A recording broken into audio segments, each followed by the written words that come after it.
Hi မင်္ဂလာပါ Welcome from Retail Mentor Consultant Coaching ဒီနေ့မှာကတော့ Retail လုပ်ငန်းတစ်ခုမှာအရေးကြီးတဲ့အဆင့်တစ်ဆင့်အကြောင်းကိုပြောပြပေးတော့မှာဖြစ်ပါတယ်ဟုတ်ပါတယ်ကျွန်တော်တို့တွေက Retail လုပ်ငန်းတစ်ခုလုပ်ပြီဆိုလို့ရှိရင်ကုန်ပစ္စည်းတွေကိုဘယ်လိုရောင်းချရမလဲဆိုပြီးတော့မှအာရုံစိုက်တတ်ကြပါတယ်ဒါပေမဲ့အဲ့ဒီမှာအရေးကြီးတဲ့အဆင့်တစ်ဆင့်ရှိနေပါသေးတယ်အဲ့ဒါကတော့ stock receiving ဆိုတဲ့အပိုင်းပဲဖြစ်ပါတယ်ကုန်ပစ္စည်းလက်ခံရယူခြင်းဆိုတဲ့အပိုင်းဖြစ်ပါတယ်ကျွန်တော်တို့ stock receiving မှာတဲ့အခါမှာဘာတွေဖြစ်သွားလဲဆိုတော့ data entry အမှားတွေလုံးပြီးတော့မှ sale တွေ report တွေ profits တွေကိုတိုက်ရိုက်တော့ထိခိုက်စေနိုင်ပါတယ်ပုံမှန်တွေ့နေရတဲ့အမှားတွေကတော့ invoice ကိုလက်ခံရယူတဲ့အခါမှာကျွန်တော်တို့ delivery ကိုမစစ်ဘဲနဲ့လက်မှတ်ထိုးပြီးတော့လက်ခံရယူလိုက်တဲ့ quality တွေ quantity တွေ item တွေကိုမစစ်ဘဲနဲ့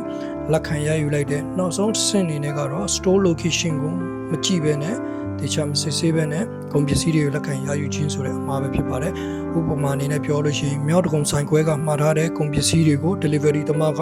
တော့အောက်ကလာပါဆိုင်ခွဲကိုတွားရောက်ပို့ဆောင်လိုက်တယ်အဲ့ဒီချိန်မှာတော့ကလာပါဆိုင်ခွဲကဝန်ထမ်းတွေကတခြားမစစ်ဆေးဘဲနဲ့လက်မှတ်ထိုးပြီးတော့မှလက်ခံရယူလိုက်တယ်ဒီချိန်မှာကျွန်တော်တို့ data entry သမားကလည်းတခြားမစစ်ဆေးဘဲနဲ့ data entry လုပ်လိုက်မယ်ဆိုလို့ရှိရင်ဆောင်းပြောတဲ့ကျွန်တော်တို့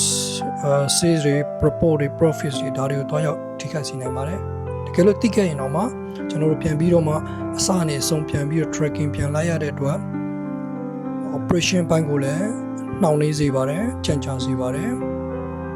နောက်ဆုံးအနေနဲ့ပြောလို့ရှိရင်တော့ဘာမှတော့ထိခိုက်လဲဆိုတော့ inventory count လုပ်တဲ့နေရာမှာကျွန်တော်တို့တွားပြီးတော့မှထိခိုက်စေနိုင်ပါတယ်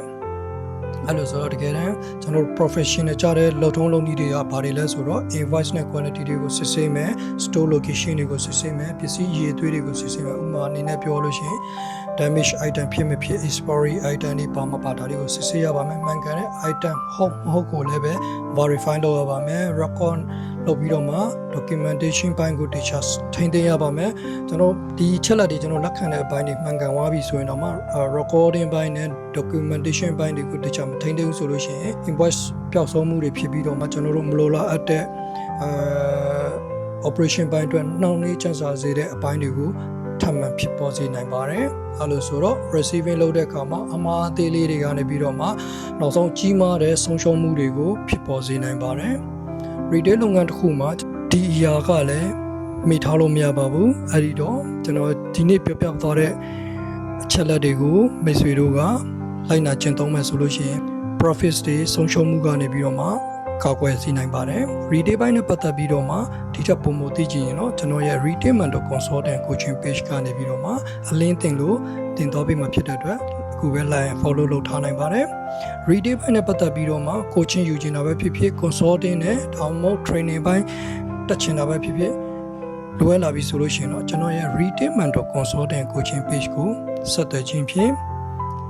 retail ဘိုင်းနဲ့ပတ်သက်တဲ့ service တွေကိုရယူနိုင်ပါတယ်အားလုံးပဲကျေးဇူးပါ